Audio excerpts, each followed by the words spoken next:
ও পোলা মোড়েও সুবিধার না। আমাকে এই এলাকার মধ্যে যত পোলাপান আছে কেউ একটা রং চা ঠিক মতো খাইতে না, এই পোলাগুলোর ধরিয়ে ধরিয়েও গাঞ্জা খাওয়া শিয়েছে।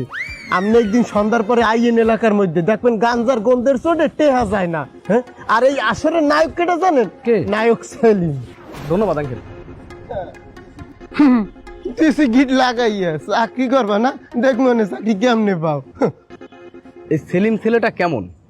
স্যার সেলিম ছেলেটা খুবই ভালো স্যার। ও গরিব ঘরের পোলা স্যার, কিন্তু খুবই মেধাবী। 5 ওয়াক্ত নামাজ কালাম পড়ে, বাপের সাথে বাপের কাজে সাহায্য সহযোগিতা করে। ওর একটা ব্যাট খেলাম না এলাকায়। ও খুবই মেধাবী, কিন্তু স্যার একটা সমস্যা আছে। এই এলাকার যে ছেলেপেলেগুলো আছে, বড় লোক যে পোলাপানগুলো আছে, এগুলো সেলিমকে সহ্য করতে পারে না। ওরা কেউ চায় না সেলিম ছেলেটা উপরে উঠুক। এই বাহুত্তেটা ছাড়ে কাছে স্যার কত খাইছো, কত দেছে, মিথ্যা কথা কাউকা। সি স্যার, কি যে কইলেন? ওর কাছে আমি টাকা কামো স্যার? ও একটা গরিব পোলা স্যার, ও একটা ভালো পোলা। ওর কাছে আমি টাকা কামো স্যার? দেখেন কেমন কথা কইতেছে আমার লগে। কথা কিন্তু একটু বেশি হচ্ছে বাটু। আর ইনভেস্টিগেশন কি তুমি করবে না আমি করবো? সেটা আমনে করলেই তো এত দূর আমাকে খাটাইতে আছে। তাহলে তুমি একটু থামো, কথা বলতে দাও। আমাকে এলাকায় কেউ কারোর ভালো চায় না, সব সময় একে অন্যের পিছনে এইভাবে লাগিয়ে থাকে। কেউ যদি একটু ভালো করে উপরে উঠতে যায়, তাহলে এইভাবে ধরে টাইম নিয়ে নামায় স্যার। আচ্ছা ঠিক আছে ভাই, ধন্যবাদ। এই অনেকদিন ধরে নাপিতের সওয়াল সেলিম রে দেখতেছি না। ও কোথায় গেল? আড়াই গেল নাকি? ভাই পরীক্ষায় ফেল টেল করে হয়তো ডিপ্রেশনে পড়ে গেছে। না ভাই, আরেকটা কাজ হইতে পারে। আপনি যে পুলিশের কাছে ভুলভাল কথা কইছেন, এগুলো পুলিশ ধরে নিয়ে যেতে পারে। তাও হতে পারে, নাহলে তো আমাকে সামনে অন্তত আসতো। আর আমাকে দেখলে তো ভয়ও পায়ও। কি পায় না? বিশাল ভয় পায় কিন্তু। কি রে সেলিম, পুলিশই ধরে নিয়ে যাচ্ছে নাকি? আরে নেবেই তো। ওই দিন তোর নামে আমি যেসব বলেছি পুলিশের কাছে, ধরবেই তো। যা যা জেলে যায়, এই ভাইয়ের কথা মনে করিস, যা।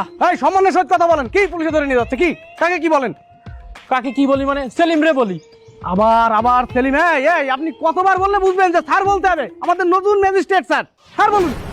সেলিম, তুই ম্যাজিস্ট্রেট হয়ে গেছিস? আবার সেলিম স্যার বল, হালাল বলা পিড়াই তোর।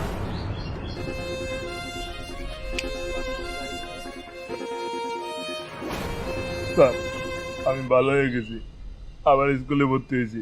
আগেরবার সায়েন্স নিয়ে ফেল করিলাম, এবার কমার্স নিয়েছি। স্যার আমি ডান্স শিখিও।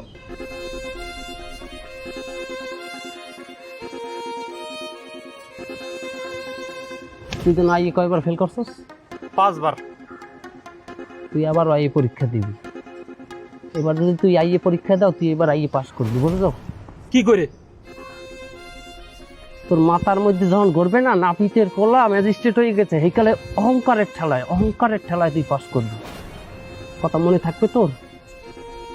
থাকবে। চলুন স্যার। এই মনু মিয়া, হ্যাঁ, তোমার মতো হিংসুট্যাগো আসল কাজ কি জানো? আমি হিংসুটে, তুমি কি? আমাগো মতো আর কি। আমাগো মতো হিংসুট্যাগো আসল কাজ হইল মানের উন্নতি দেখিয়া নিজেরা জ্বলিয়া পুড়িয়া শেষ হয়ে যাওয়া। আরে বাবা, মানের উন্নতি দেখিয়া আমরা এই পরিমাণ জ্বলি, এই পরিমাণ অশান্তিতে থাকি যে নিজেরা উন্নতি করার সময়ও পাই না, আর উন্নতি হইলে সেটা উপভোগ করার মতো আনন্দও পাই না। আসলে আমাকে উচিত না মানের পাও ধরিয়ে টাইনের নিচে নামান। আরে বাবা, কে উপরে উঠলে আমাকে এলাকাও তো উপরে উঠবে, কি মনু মিয়া? কি উপরে উঠবে?